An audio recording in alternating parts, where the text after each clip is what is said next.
It wasn't the bark, it was the silence that followed. The kind of silence that drops heavy, thick like fog before a storm.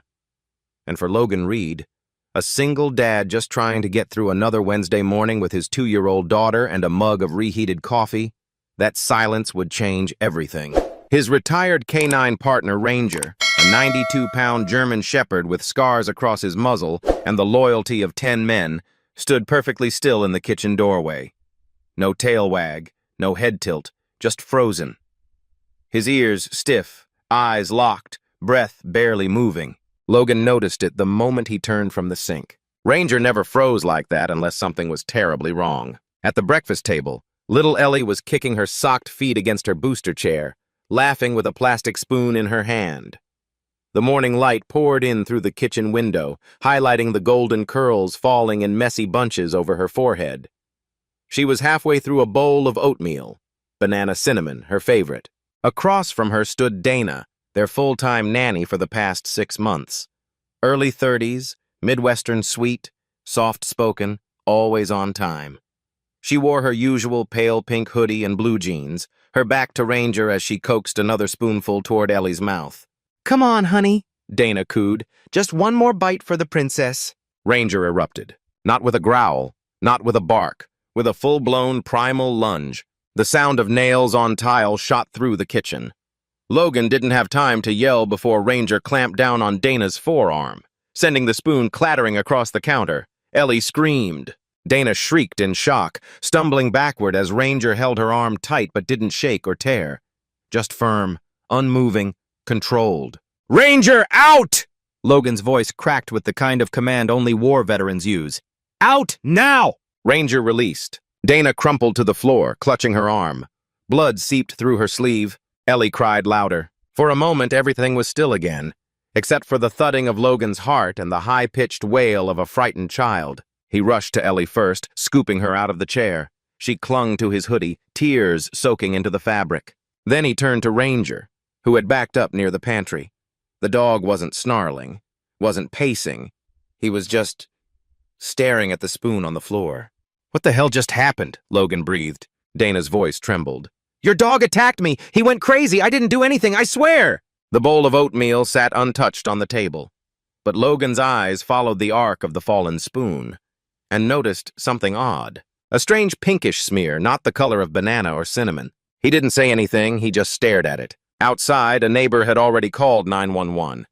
Logan could hear the distant whoop of sirens coming up Maple Street. And all he could think was, Ranger's never bitten anyone, not even in combat. Not unless there was a reason. The living room was a scene of chaos. A uniformed paramedic wrapped Dana's arm in gauze while another EMT tried to calm Ellie, who wouldn't stop crying unless she was in Logan's arms. 2 officers stood near the door, one of them from Logan's old department. They were careful, polite, but firm. "We're gonna need to take the dog for a behavioral hold, Logan. He's not a stray. He's a decorated canine, you know that," Logan said, trying to keep his voice steady. "I know, but he bit a civilian, and it's procedure." Ranger sat calmly near the fireplace, his eyes never leaving Ellie. He didn't growl when they approached. He didn't resist when Logan clipped on the lead. But before he stepped outside, the dog turned his head back toward the kitchen table, as if something there still needed attention. As they loaded Ranger into the back of the animal control van, Logan felt a knot form deep in his gut. Something about this wasn't right. Dana had been with them for 6 months. Ellie loved her. She had no priors, no issues. She passed all the background checks. But Ranger didn't trust easily, and he never snapped without cause. Before the van door closed, Logan leaned in and whispered, "I'm going to figure this out, buddy. I promise." The van drove off. Ellie was still sniffling on the couch, hugging her stuffed turtle. And that's when Logan remembered the spoon. He walked into the kitchen, heart thumping, and picked it up gently with a paper towel. He eyed the bowl. Nothing looked wrong, but the smell, it was off. Something metallic, faint but sharp, lingered in the steam. He scraped the smallest amount of oatmeal into a Ziploc bag. Not for the police, for someone he trusted more. If this story has you on edge, don't forget to subscribe to Heroes for Animals for more gripping, real-life-inspired tales of courage, instinct, and the unbreakable bond between humans and animals. Every view supports the stories that deserve to be told. 2 hours later, Logan sat in his truck outside a veterinary toxicologist's private lab. Dr. Marlene Jacobs had been with the Army. They'd crossed paths overseas. If anyone could run quiet tests with no red tape, it was her. She took the sample without questions. She just raised an eyebrow when he told her it came from a toddler's breakfast. "That's not what oatmeal's supposed to smell like," she muttered, already prepping a slide. Logan didn't stay. He didn't want Ellie out of his sight. He drove home, his eyes scanning the road like the old days, watching rearview mirrors, watching corners, watching everything. At home, Ellie napped in her crib. Dana had gone to urgent care for follow-up, texting Logan with claims of trauma and asking if she'd be fired. He didn't answer. He didn't know how to answer. All he knew was Ranger wasn't crazy. And maybe the question wasn't, why did Ranger bite Dana? Maybe the real question was, what exactly was in that oatmeal? The morning after the incident, the house felt too quiet. Logan Reed sat at the kitchen counter, staring at the untouched bowl of banana cinnamon oatmeal still sealed inside a plastic evidence bag. The scent had faded, but something about it still twisted his stomach. He hadn't slept. Not really. Not with his daughter clinging to him like a koala most of the night. And definitely not with Ranger locked up in an unfamiliar kennel labeled as a dangerous dog. He didn't believe it, not for 1 second. He poured himself a cup of black coffee and glanced at the framed photo near the fridge. It was taken 3 years ago in Mosul. Ranger, younger and leaner, sat by Logan's boot, desert dust in his fur, a purple heart patch sewn into the handler's vest. The bond between them had been forged under fire, literally. That dog had pulled Logan out of a collapsed building during a drone strike. There was no way in hell he attacked someone out of nowhere, but official paperwork had already been filed. The bite was classified as level 3, deep puncture with bleeding, but no nerve or tendon damage. Still, that was enough for the county to issue a 10-day quarantine order, pending psychological evaluation by an animal behaviorist. Logan had read the form twice. It didn't say suspected poison defense anywhere, just unprovoked aggression.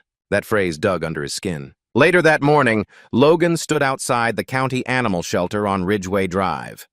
The facility was old, a mix of concrete and chain-link fencing with the faint smell of bleach and wet fur in the air. He signed in at the front desk, flashed his veteran's ID, and waited for clearance. When they finally let him back to see Ranger, the dog didn't bark, didn't whine. He simply stood up, ears alert, tail low but steady, and pressed his weight into Logan's legs like a silent question. "I know, buddy," Logan murmured. "We're gonna fix this, I promise." The shelter tech, a young woman in her 20s with a sleeve of tattoos, hovered nearby. "He's actually been really calm," she said, almost apologetically. "Didn't growl at intake, ate a little, but he hasn't touched his water today." Logan turned to her. "Can I give him something from home? A toy? His blanket?" "Technically, yes, but you'd have to check it in. Policy." He nodded. She hesitated. "Look, off the record, most dogs don't act like this unless something's up. We've had aggressive cases before. They're usually tense, reactive, even in the kennel. But your guy, he's different." Logan gave a tight smile. "Yeah, he always has been." He knelt beside Ranger, scratching gently behind his ear. The dog leaned into the touch. But Logan's eyes weren't just on his dog. He was watching the way Ranger occasionally looked toward the far wall of the shelter, toward the sound of a whining puppy behind a gate. Still protective, still alert, even under stress. Not a violent dog, not a loose cannon. Something had triggered him. And Logan was going to find out what. By mid-afternoon, Logan's phone buzzed with a number he hadn't seen in years. Dr. Marlene Jacobs. He answered instantly. "Logan here." Her voice was low, serious. "I ran a GCMS scan on the oatmeal sample." "And?" "There are trace amounts of ethylene glycol." Logan's stomach dropped. "That's antifreeze?" "Yes, very small amount, but consistent with early-stage poisoning. The kind that wouldn't kill instantly, especially not in a small dose. But repeated ingestion? In a child? Kidney failure within days." Logan went completely still. Ellie could have died. "What about exposure? How recent?" "I'd say within an hour of the sample being taken. It was fresh, still warm when you dropped it off." He exhaled. "Can you write this up? I need something formal." "I can, but you need to be careful. If this goes to court or CPS gets involved, you'll need more than a toxicology report. You'll need motive. You'll need proof someone put it in there intentionally. Logan closed his eyes. Thank you, Marlene. He hung up, the room spinning. This wasn't a theory anymore. Ranger hadn't lost his mind. He had saved Ellie's life. That night, Logan replayed everything, step by step in his head. Dana had arrived early, like usual. She made the oatmeal herself. Ellie sat in her booster while Logan rinsed bottles in the sink. Nothing about it had felt suspicious. Nothing had triggered him, until Ranger acted. So he did what any father with a hunch and military experience would do. He checked the nanny cam. He'd installed it in the hallway months ago, mostly to monitor the front door. It barely caught any of the kitchen. But maybe, just maybe, there was a glimpse. He fast-forwarded through hours of footage, eyes bleary, jaw clenched. Most of it was routine. Dana putting on Ellie's shoes, Dana checking her phone, Dana singing nursery rhymes, but then, around 7:38 a.m., he saw her pull something from her purse, a small vial, unmarked. She uncapped it, held it low to her waist, and stirred something into the oatmeal bowl. No label, no hesitation. Logan leaned closer. You couldn't see what it was, but you didn't need to. He paused the frame, snapped a screenshot, and saved it. That was enough. Enough to file a report. Enough to protect his daughter. The next morning, Logan sat across from a detective at the station. Detective Erica Dunn, mid-40s, crisp button-down, silver hoop earrings. She'd known Logan from back when he was on patrol. You're sure it was ethylene glycol? I have the report, and I have video of Dana adding something to the oatmeal. I don't know the motive. I don't know why, but Ranger reacted. That's what saved Ellie. Erica leaned back, arms crossed. You realize how heavy this accusation is, right? Attempted poisoning of a child? That's not a domestic dispute, that's federal territory. I'm not accusing yet. I'm reporting suspicious behavior. My daughter's safety comes first. She nodded slowly. Let me take this to the DA. Meanwhile, you keep your daughter close, and don't tip your hand. Logan stood, fists clenched. Ranger stays in quarantine? For now. Until the bite case is officially reclassified, but if your evidence checks out, we'll have grounds to lift it. As Logan walked out of the precinct, a gust of wind rushed down the street. He paused beside his truck, looking at the reflection of the station in the window. His life had shifted overnight, from pancakes and Paw Patrol to toxicology reports and surveillance footage. He wasn't just a dad anymore. He was a soldier again, on a mission, and someone was going to answer for what they tried to do to his little girl. The waiting room at Pine County Pediatric Clinic smelled faintly of disinfectant and crayons. Ellie sat on the exam table in a yellow t-shirt with cartoon ducks across the chest, legs swinging, a grape lollipop clutched in one hand. Her cheeks were flushed, but she wasn't crying. Not anymore. She watched a nurse take her blood with wide, uncertain eyes. Logan stood next to her, arms folded, doing everything he could not to show what was eating him alive inside. The pediatrician, Dr. Avery Feldman, entered with a calm but deliberate pace. Late 50s, bow tie, soft-spoken, and sharp as a tack. He glanced at the clipboard, then at Logan. I ran the full panel like you asked, he said gently. Ellie's kidneys are functioning normally, but her creatinine levels are slightly elevated. Logan's heart stalled. What does that mean? It means there's early stress, not failure, but it supports what you told me about the antifreeze exposure. Logan exhaled slowly. So she ingested it? Yes. Likely a small amount, possibly multiple times, or just enough to register physiologically. Ellie licked her lollipop again, unaware her life was being measured in enzyme levels and chemical traces. Logan's hands curled into fists at his sides. Do you want to file a hospital report? The doctor asked. If this turns into a legal case, medical records will matter. I already gave the DA a full statement, but yes, log everything. Dr. Feldman scribbled something on the chart. In the meantime, push fluids.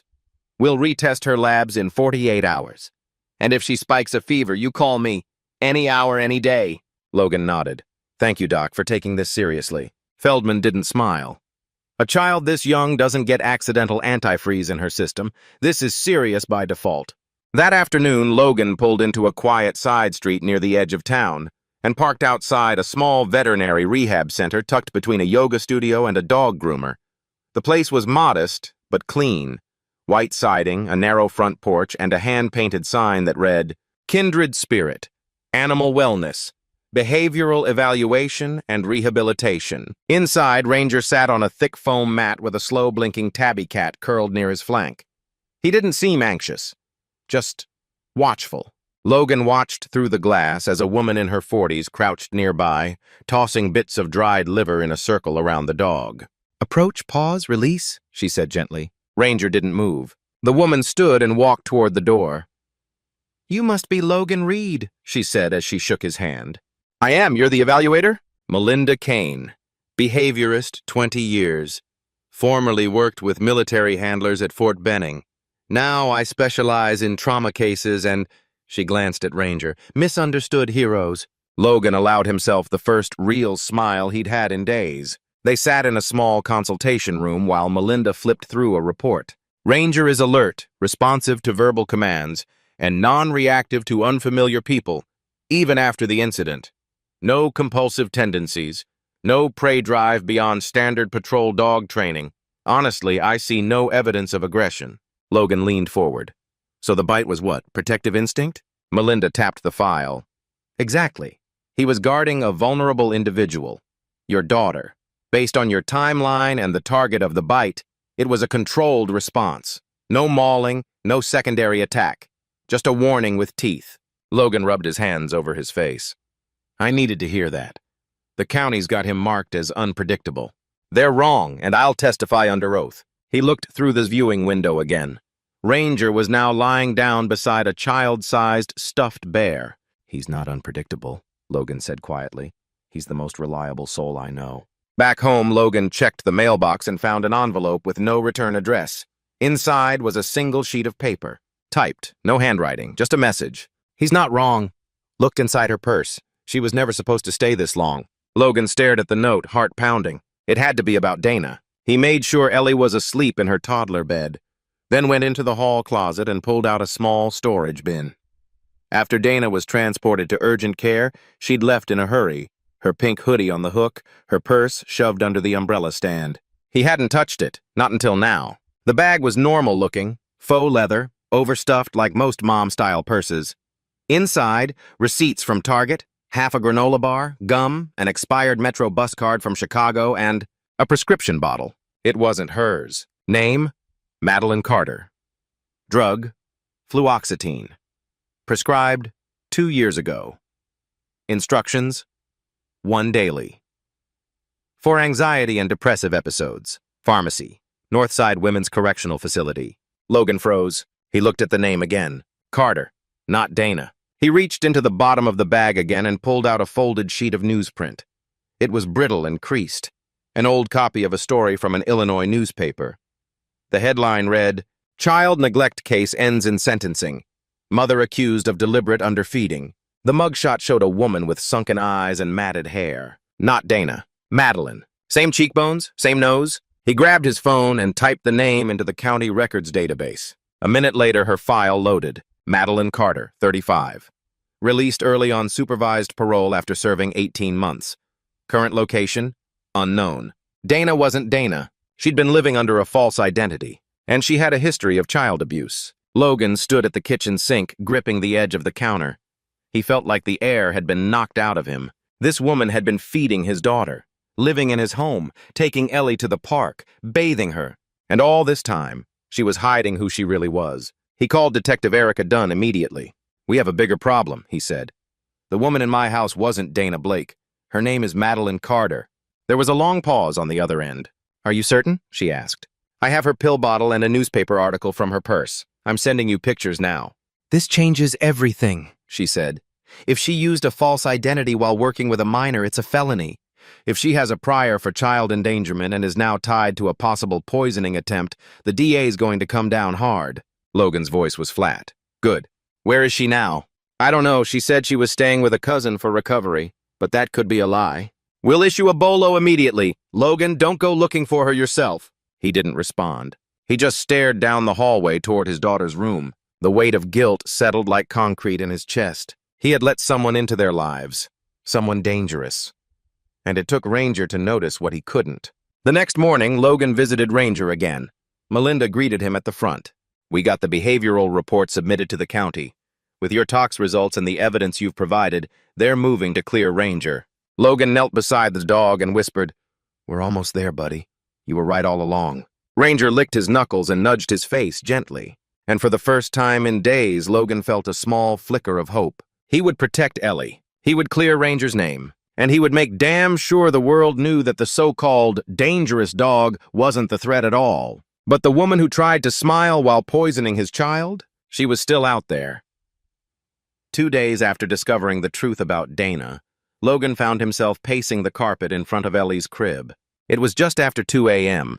The room was dimly lit by a nightlight shaped like a sleepy owl, casting soft shadows across the walls. Ellie was fast asleep, curled into a ball with her blanket tucked under her chin, her thumb near her mouth. Logan couldn't rest. Not while she was still vulnerable.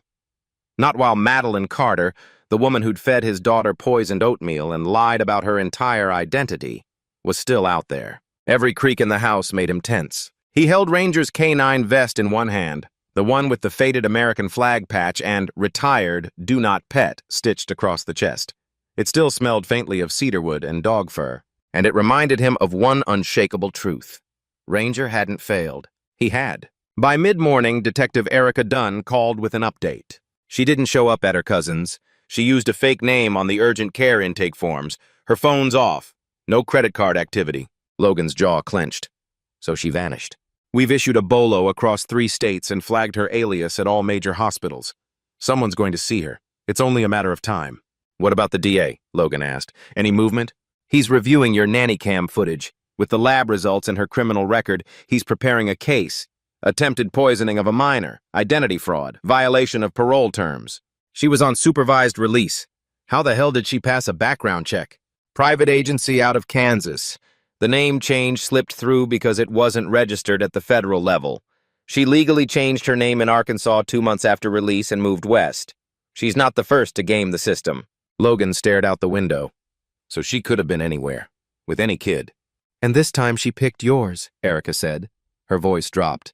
We'll find her, Logan. Just stay safe and keep your daughter close. That afternoon, Logan walked into the county animal shelter and signed the release forms with a steady hand. Ranger was coming home. Melinda Kane had gone to bat for him during the hearing. Between her behavioral evaluation and the toxicology report, the committee voted unanimously to lift the quarantine. The words "unprovoked aggression" were officially stricken from his file. When the kennel door opened, Ranger didn't charge or leap. He simply padded forward, head low, tail swaying, and placed his muzzle gently into Logan's palm. I missed you too, Logan whispered. As they walked back toward the truck, several shelter workers gathered at the entrance. One of them clapped softly. Another gave a little cheer.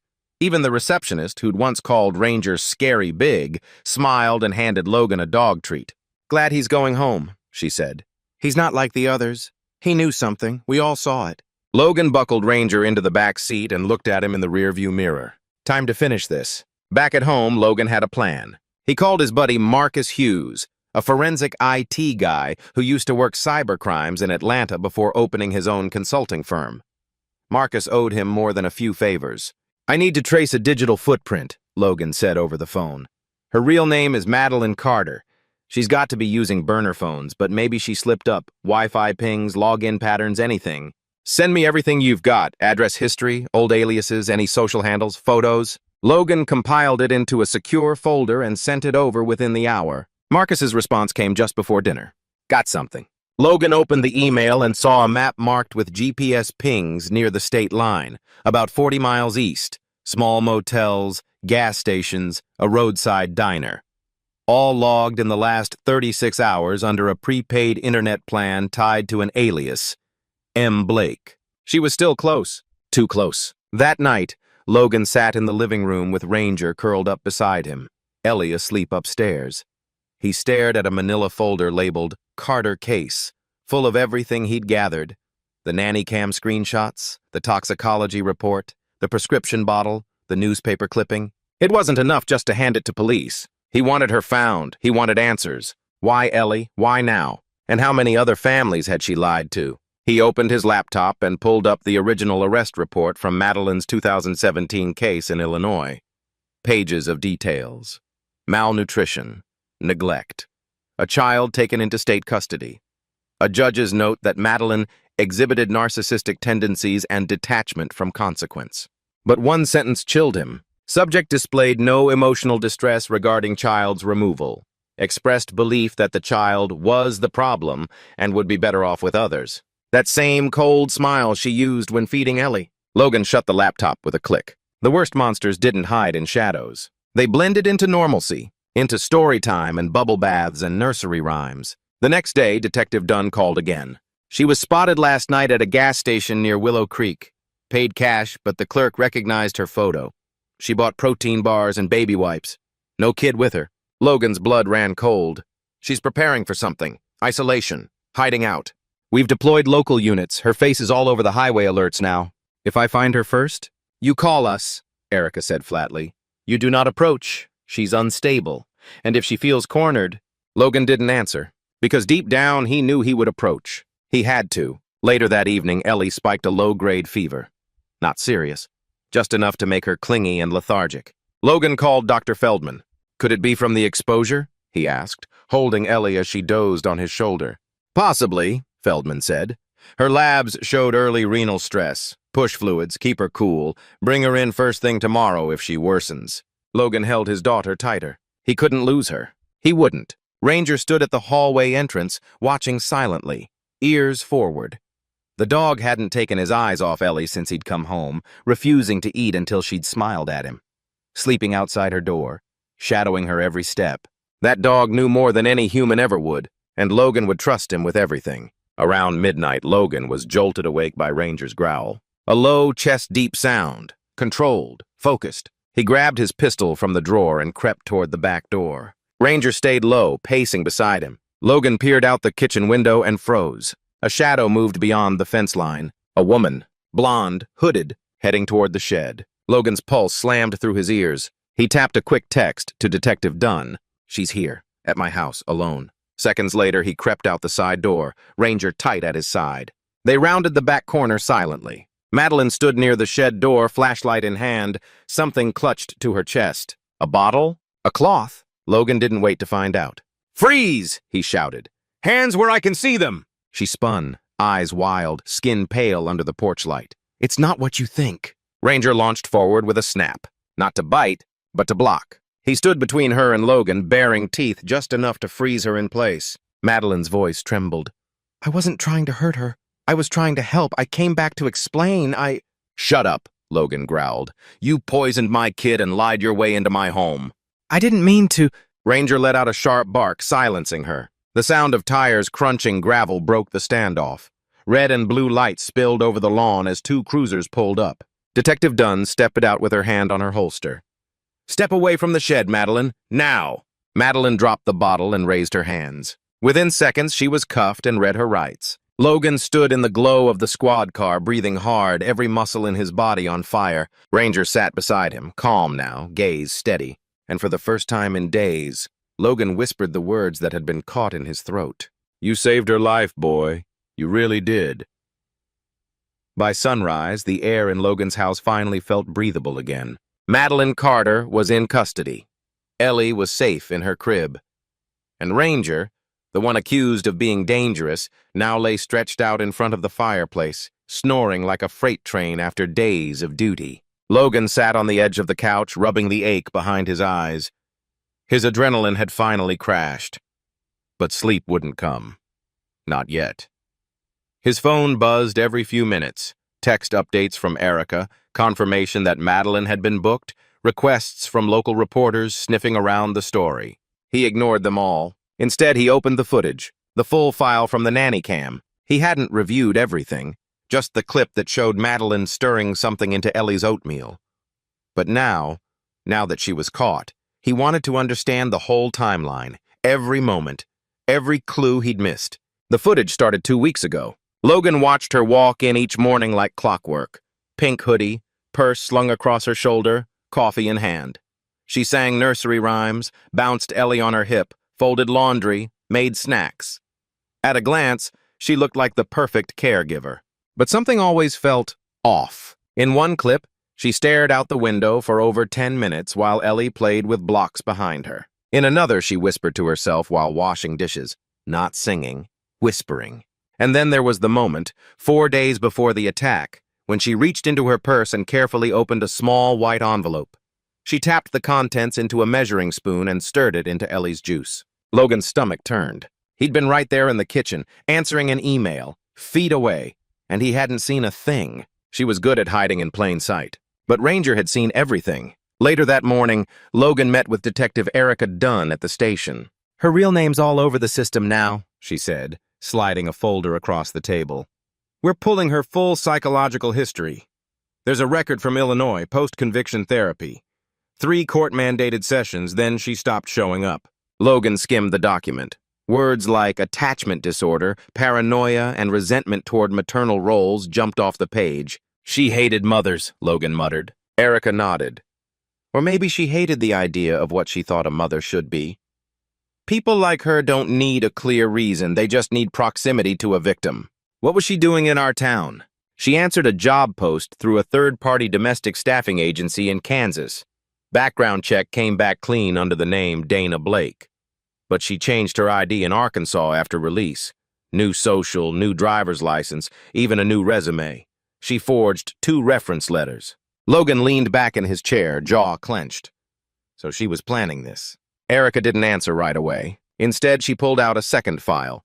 This was in her motel room. Inside was a worn composition notebook. The front read, M. Blake, Daily Notes. Logan flipped it open. Inside were pages filled with strange diary-style entries. "Ellie trusts me now. She doesn't cry when I put her down for naps anymore. Logan always leaves at 8:15. The dog watches. He doesn't blink. He knows. I'm not the bad one. They never saw what I did for her. This time I'll do it right. This one's better. This one's clean." The writing became erratic toward the end. Crossed out words, shaky lines, sketches of cribs, children's hands, a dog's face with eyes scratched out. Logan shut the notebook. He felt like vomiting. Back home, he knelt beside Ranger and pressed his forehead to the dog's. You saw through her. Ranger wagged his tail, slow and steady, then nuzzled his muzzle under Logan's arm like it was nothing. Like he hadn't spent days locked up. Like he hadn't saved a life. Just doing his job. But Logan knew better. Later that day, Erica called with a final update. DAs filed formal charges, 4 counts. Attempted poisoning of a minor, identity fraud, endangering the welfare of a child, and violation of parole. Bonds denied. She's not going anywhere. Logan closed his eyes and nodded. Thank you. We're also launching a multi-state review of the domestic placement agencies she might have passed through. If there are other families, God help them. Erica paused. You should know something else. In the motel room fridge, we found a second container of oatmeal. Logan froze. Same brand, same topping, same antifreeze trace, labeled with Ellie's name. She was planning to do it again. Erica's voice was low. Logan, she didn't stop because of guilt. She stopped because Ranger got in the way.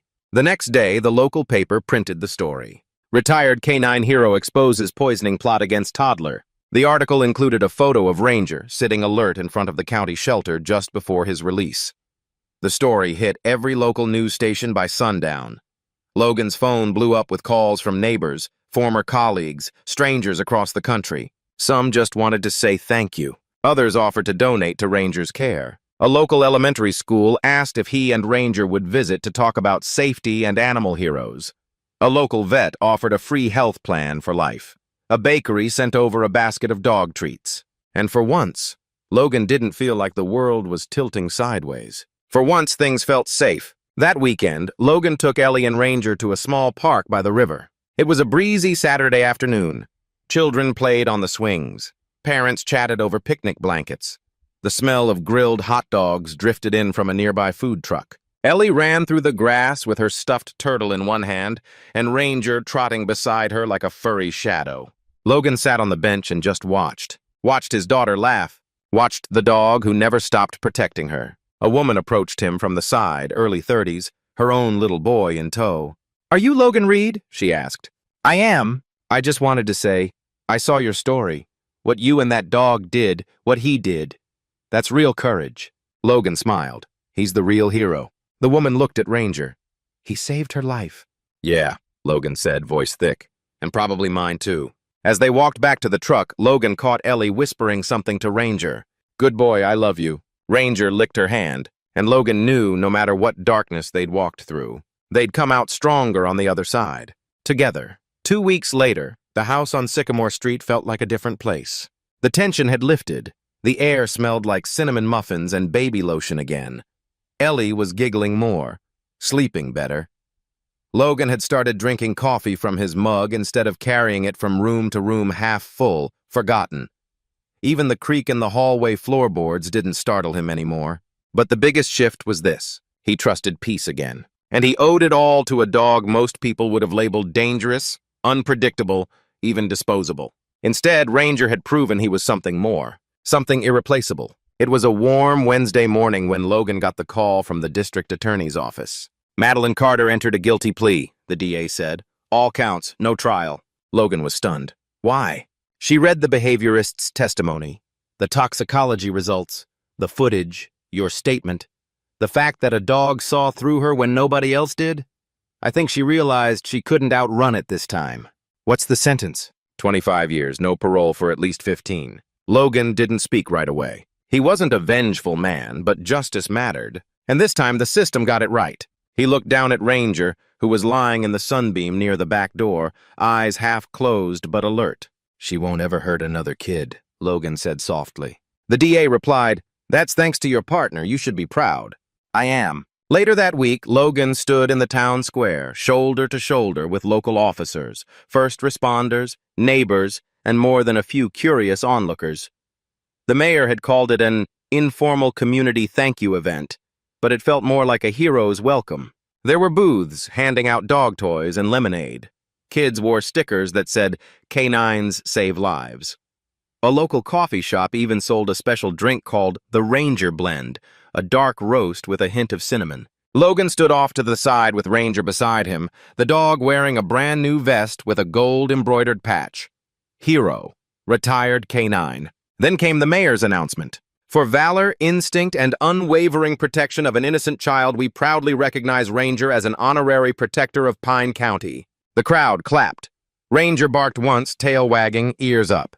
Ellie, now holding a small bouquet of sunflowers, walked up with Logan and handed it to the mayor, who smiled and gave her a hug. Then she turned and hugged Ranger. He licked her ear and she squealed.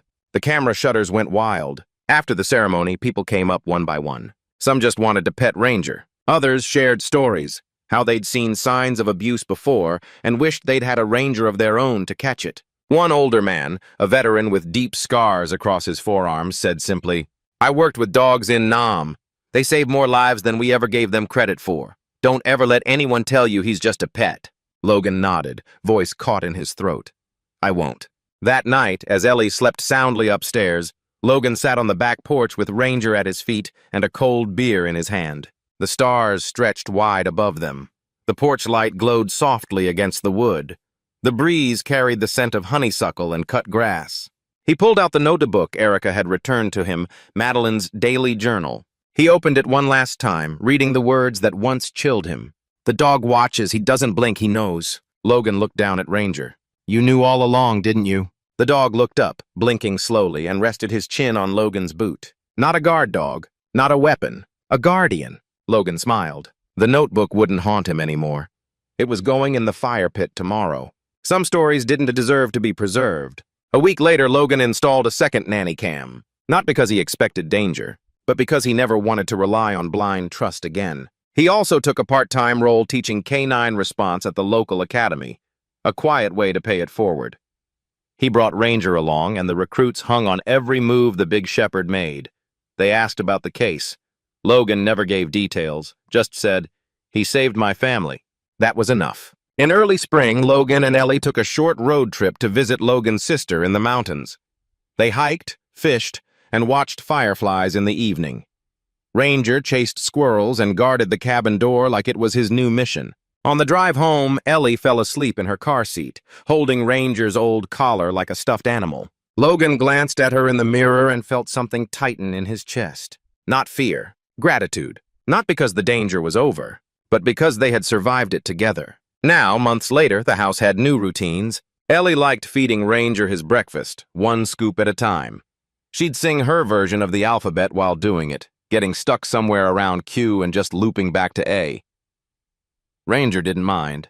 Logan had added a new plaque to the wall above the fireplace. Ranger, loyal always, protector, partner, friend. And on quiet mornings, when the sunlight hit just right, Logan would find Ranger lying at Ellie's bedroom door like a sentinel made of muscle and instinct and love. Nothing would get past him. Not this time. Not ever again. To everyone who followed this journey, thank you for walking beside Logan, Ranger, and little Ellie through their story. Sometimes the strongest alarms don't come from sirens. They come from silence. From a dog refusing to blink. From a growl that saves a life. Now, we want to hear from you. Have you ever witnessed an animal sense something humans missed? Or maybe you've seen a pet become a hero in ways no one expected. Let us know in the comments below. And if you believe stories like this deserve to be shared, don't forget to subscribe to Heroes for Animals. Because sometimes the ones who can't speak still have the loudest voices of all.